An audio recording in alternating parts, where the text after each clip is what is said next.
Hi. Yeah, I just want to publish a video just because I want to capture this feeling that I'm feeling.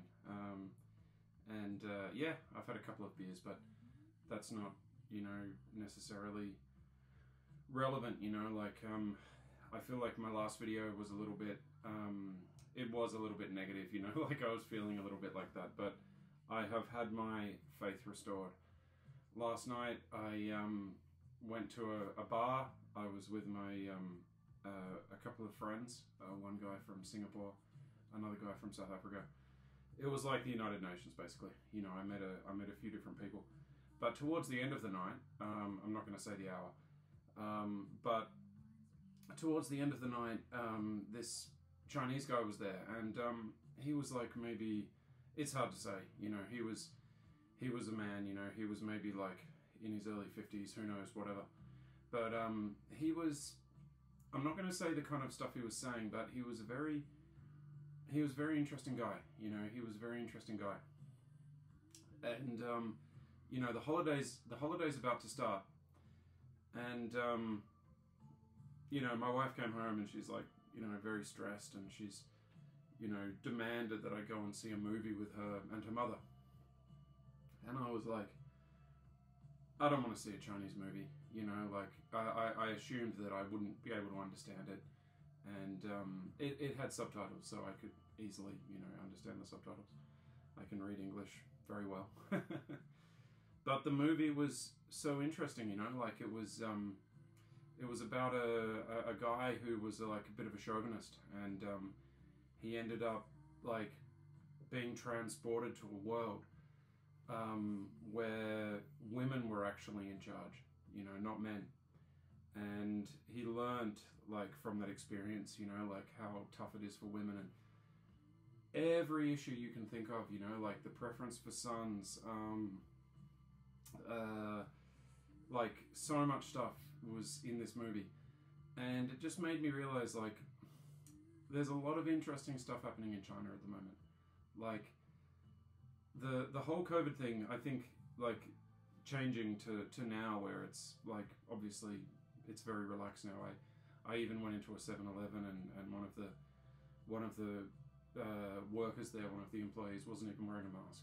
She was just like looking at me, and yeah. But look, that should teach everybody, like, do not underestimate China. Do not underestimate China. China is going to surprise you.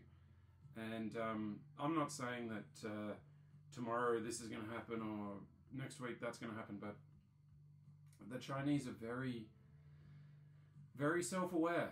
They're very aware of, I mean, that sounds a bit silly, doesn't it? Like, I'm generalizing, aren't I? But in terms of the cultural stuff that's happening, there's a lot of stuff happening. There's a lot of stuff happening.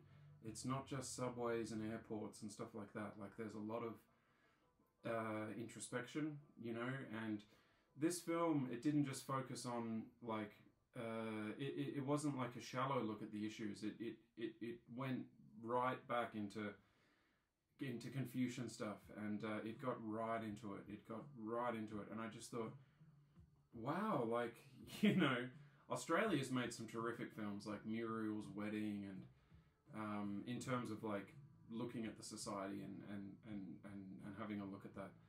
And there's a lot of stuff like that happening in China now, and as an addition, like, to what I was saying last time about the hospitals and stuff, like, I don't think you can actually, like, if someone wants to say to me that, like, I guess the technology, like, in a third-tier city or whatever, I mean, everybody knows the services are not the same, but what about the feeling in a Chinese hospital? I mean, it's pretty comparable to Australia. I mean, when I went to the hospital to have, to have some stitches put in when I crashed my motorbike and whatever, the nurses, they were so funny, and they were so cool, and they were, they were similar to my mum, and they have the little watch there, and, the nurse's watch, and, it's comparable, like, I wouldn't say that it's like,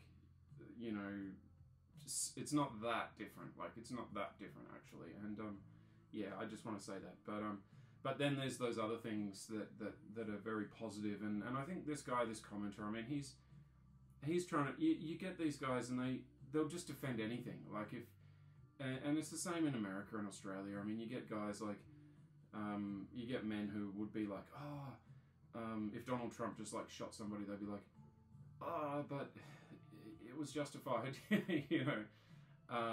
China has those people too, but you know, that guy was, maybe to give him the benefit of the doubt, he was trying to convey something.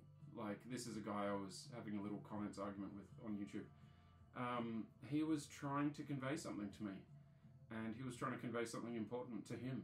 Maybe it wasn't important to me, but it was important to him. And yeah, like, I just want to add that on.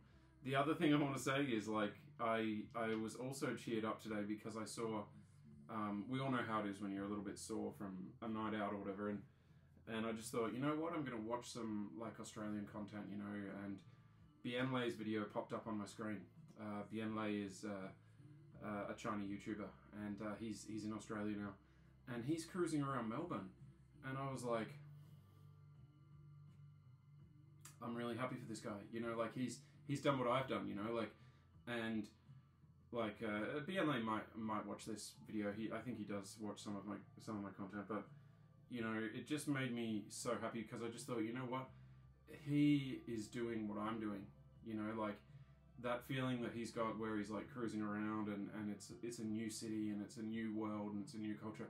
That's what I have, you know, like I really hope that like every Chinese person can just start traveling again, because that's what gives people the understanding of what the world is, you know, like to obviously to simplify it, but yeah, and then yeah, I wanted to make a separate video about this, or I wanted to talk about this in a separate video, but I actually believe there could be maybe a bit of a boom in adult English in the future, because people are traveling, they're coming back and they're like, I had trouble ordering food, or I met this guy, he was really cool, like he was talking really fast, I didn't understand him, I wish I could have said this, or I could have said that.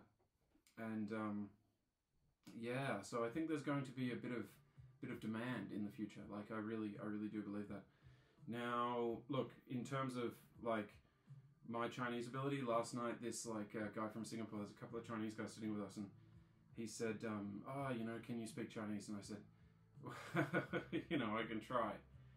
And I just said a few things, and they were like, oh, you know, like, you know, and brother, you know, all this kind of stuff. But look, it's not easy, you know, like the most difficult thing about any language is the vocabulary. I mean, the pronunciation is difficult as well, but yeah, obviously with Chinese it's a big one, the pronunciation, the tones and whatever, but yeah, the vocabulary, I mean, people say words, and especially in a social environment, they say this word or they say that word.